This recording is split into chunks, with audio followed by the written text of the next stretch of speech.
Every government, every economy, every institution is meant by God for the good of the human person, not the other way around. Institutions and governments are supposed to serve humanity.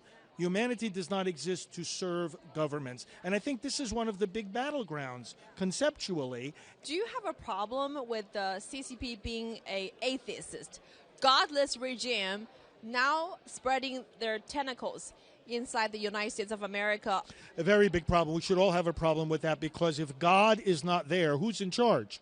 You know, either there is a God or I am God, or anybody who wants to be God is God, and then they start fighting because then it's all about power. In acknowledging God, that's where governments find the power to protect their people, because they realize that they, whoever they are, the president, the governor, the Congress, they are servants.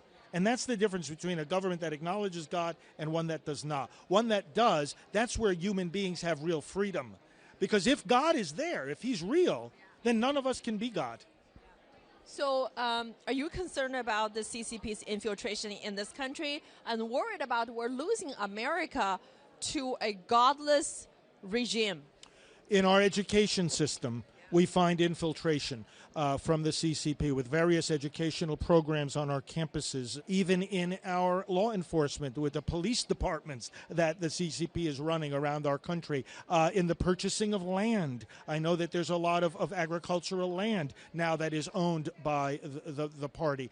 The infiltration via technology. I'm just learning about a lot of this myself. I can tell you so many of my fellow Americans who would be deeply disturbed by this still don't know about it, which is why your work is so valuable. And so I'm so happy to be with you here today, because our people need to learn more about this. We're just learning a lot more about it. And yes, it's very troubling. So let me ask you a question. The CCP will not be able to purchase America's farmland near the military installation unless someone wants to sell the land. And the CCP will not be able to manipulate or weaponize the U.S. federal government agencies unless someone inside the government agencies who are willing to be used by the CCP. Yes. So what's the problem here? We have many in our government who essentially are traitors. We have been saying it for a long time that we have people in our political system who are supposed to be serving America, but they hate America.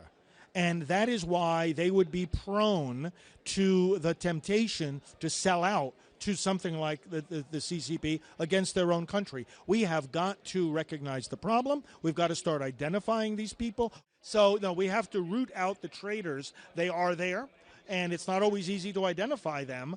But as you say, we would not be experiencing these consequences were it not for people who were making them happen.